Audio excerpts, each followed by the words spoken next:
Sync 366 video series. Today, I'm talking about getting out of your mind, getting out of your head. Really um, wanted to talk about this topic only because it's so needed, not because I want to talk about it. Many of my clients struggle with this. I think humanity in general is struggling with it, but your mind will lie to you every single day, all day long. What you think is not real. So don't act as if it's real.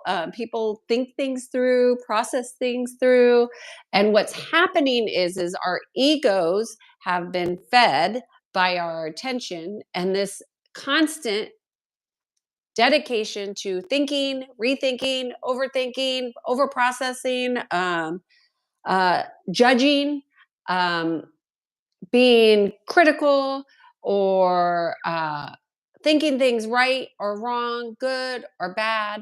Those are all acts of the ego mind. So, as much as I don't like to talk about the ego mind with the general public, I don't even like to talk about it with my clients unless they're ongoing clients. I'm going to make this video so it can be really simple and succinct. Your ways of thinking are what co create your reality, your experience.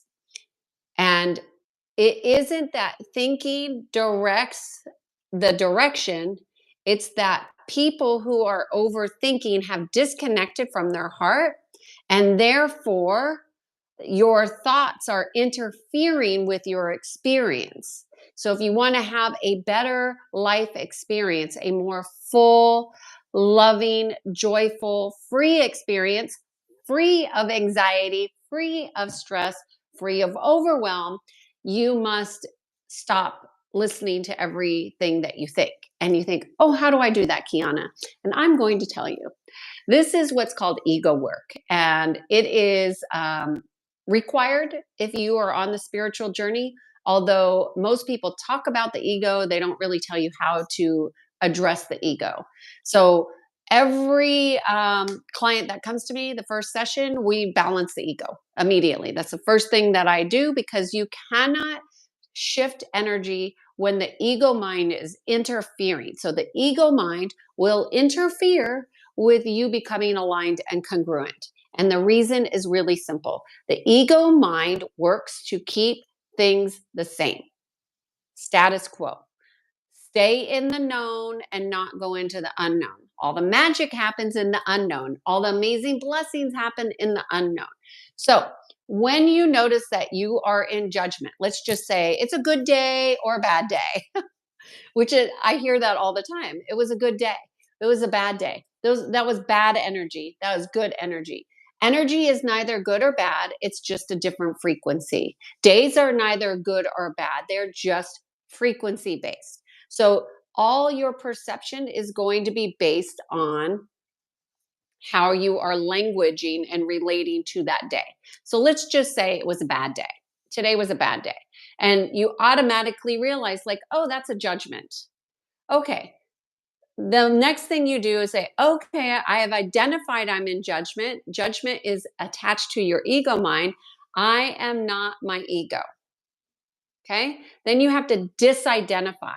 So we, humanity, many people have identified to what their thinking is. This is a disidentification of the thinking. So the first thing is to have an awareness that you are thinking things that are judging. Okay. So then you notice, oh, that's bad energy. Okay. Or that's a bad day. Okay. I've identified that's my ego mind. I am not my ego mind. I am unified. I am free. I am sovereign. And then you identify and relate to what it is that you are. I am unified, because you want to be congruent. Take a breath into your heart. I am free. I am sovereign. And that will realign you, and it'll take you back into your heart space. If you're one of those people that says, Oh, I'm not going to listen to that. That is what keeps the loop going. You cannot tell the ego that you have identified with that you're not going to listen to it because you've been listening to it your whole life. So, what needs to occur is a disidentification. So, you identify that you're listening and that your ego mind is involved, then you disidentify. I am not my ego mind. I am unified. I am sovereign. I am free. And, or you can say, I am God sovereign free. I am unified. I am love. I am aligned with unity consciousness. However, whatever the words are, they must be unified somehow. So if you don't like the words I'm using, you could just say I am unified. That'll work. But you must do the other pieces before you just skip to saying I am unified, because you must consciously disidentify with what you have been identifying with for years.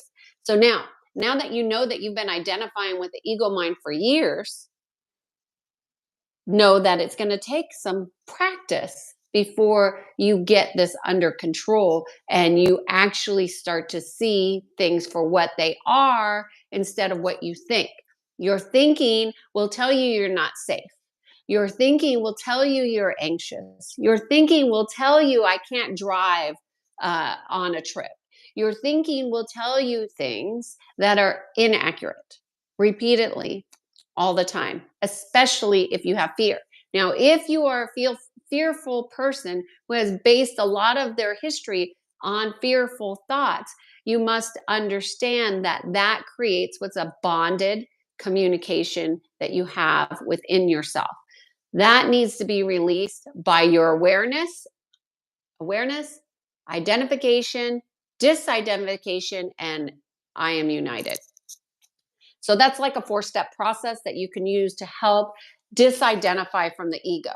So what I will tell you, like in meetings when I had corporate executives that were in arguments, depending on who I was consulting to, I would always say, nobody ever wins when you go ego to ego. So just know that if you are in your ego mind, you are on a losing battle.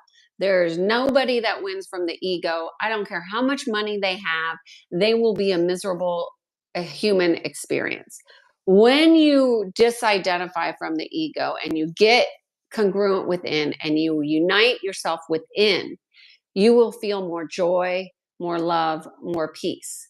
But understand that it is a process that must be practiced. Not once a day, not twice a day. It's an all day process. And even when you're advanced, you still have to monitor the ego because we have been conditioned to go into the ego. So you must consciously, consciously be practiced in staying present. When you're in the now moment, you're not in the ego. You're in the present moment once you have disidentified. So I thought this would be helpful because I had a session today, and very profoundly at the end of the session, the client said, I realized that I have always been safe, that it was just my thinking that was making me feel unsafe. And I'm safe. And I want you to know, for those of you who are very fearful, that safety does not come from your thoughts. It comes from your experience in being present in the moment. And so allow yourself that gift to be united with your heart and soul and go into alignment.